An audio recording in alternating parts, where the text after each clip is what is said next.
Any relationship I have been in with a man has taken a lot from me and given me very little in return. You know, as a single girl who's been dating for the past 2 years, I have reached the conclusion that the math is mathing. Just modern women hitting the wall, and there's nothing they can do about it because the war is undefeated.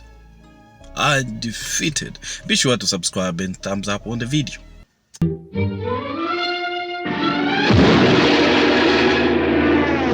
You don't find someone you like in your country, you go look in another country. Passport sis. It's not working out for them. Any relationship I have been in with a man has taken a lot from me and given me very little in return.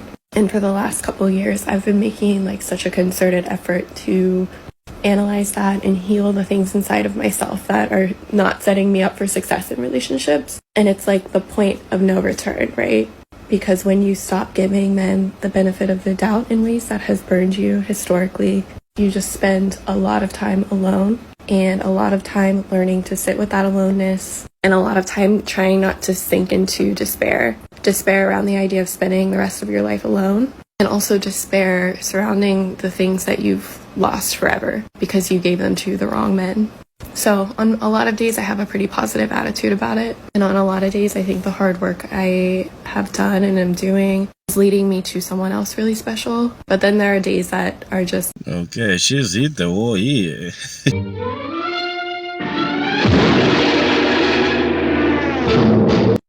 Welcome to Dating in 2023, where I, Amy, tell you what men want. Now try to keep up because it's very confusing. After you match with a man, you have to only talk to him. No other matches.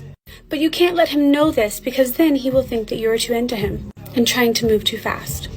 But also don't play games. But don't be too easy. They want a woman with a high sex drive who's good in bed.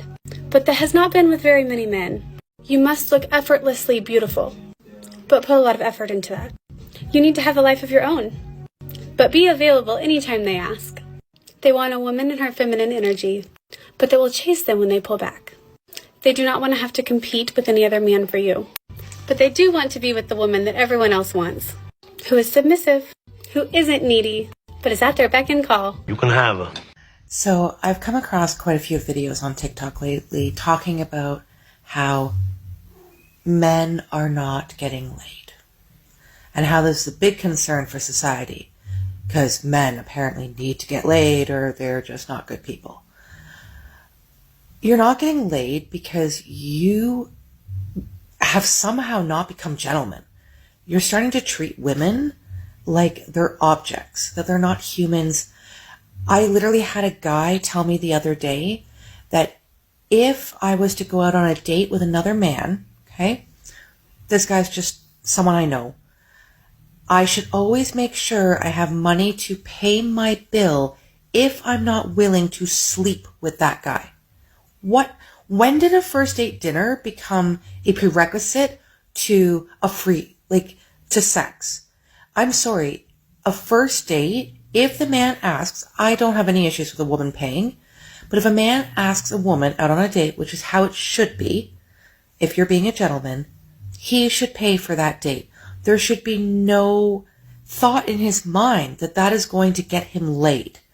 This is the issue, is men have become thinking that if they are good to a woman, that entitles them to physical intercourse. Try telling them that. You know, as a single girl who's been dating for the past 2 years, I have reached the conclusion that the math is mathing when it comes to why these girls stay in their toxic relationships. Because there are so many different types of toxic men out there, and I too would rather only deal with one toxic man than constantly be subjected to different flavors and intensity of toxicity with different men. Because dating is not even dating for me anymore right now. Dating is like a toxicity taste test right now. Dating is like, that's a little salty. Okay, let me try again. Hey, that's what happens when you hit a wall mostly, and you have no choice but to pick what's what's on the table, and that's what most of the women they are doing. They meet a guy, and there's so many things that they don't like about him, but they still have to go with him because they have no choice. They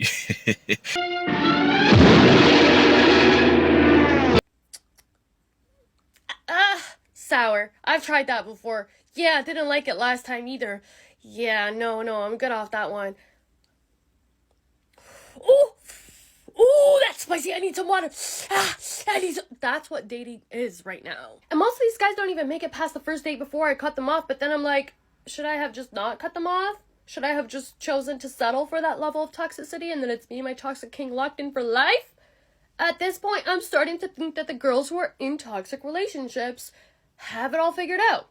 That math makes perfect sense to me. It makes perfect sense why you would want to deal with one toxic man rather than go through trial and error with 100, 200, 300 different levels of toxicity and then you're like traumatized over and over and over again and still single. Why do you think you're single at 29? I think I just have too high of standards. I just have a really hard time feeling someone that I really click with and that I want to spend time with. What would you say makes your standards so high? A high quality man. It's really hard to find high quality men these days. What does a high quality man look like to you? A high quality man is someone who doesn't put their partying first, is really into like their health, wellness, career, their overall happiness, well traveled. That's a high quality man. How much does a high quality man make in Miami? $350K plus. So $250K, kind of mid-tier. Yeah, I would say so.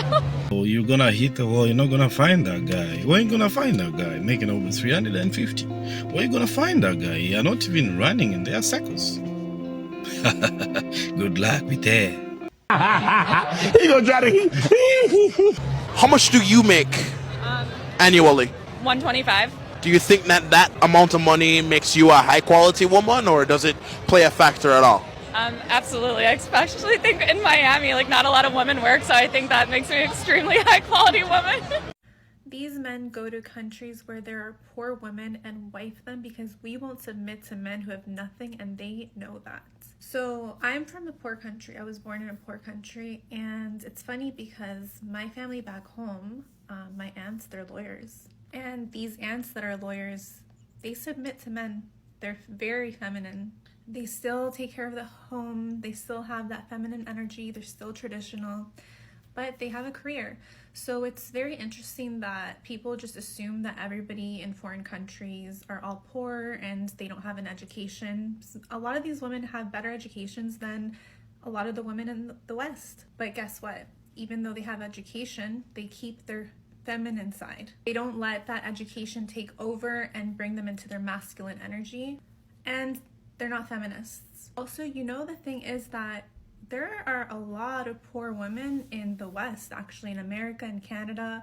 There's a lot of single moms that are living off of the government. There's a lot of poor women. So the women that usually ask for the most in the West usually have the least to offer.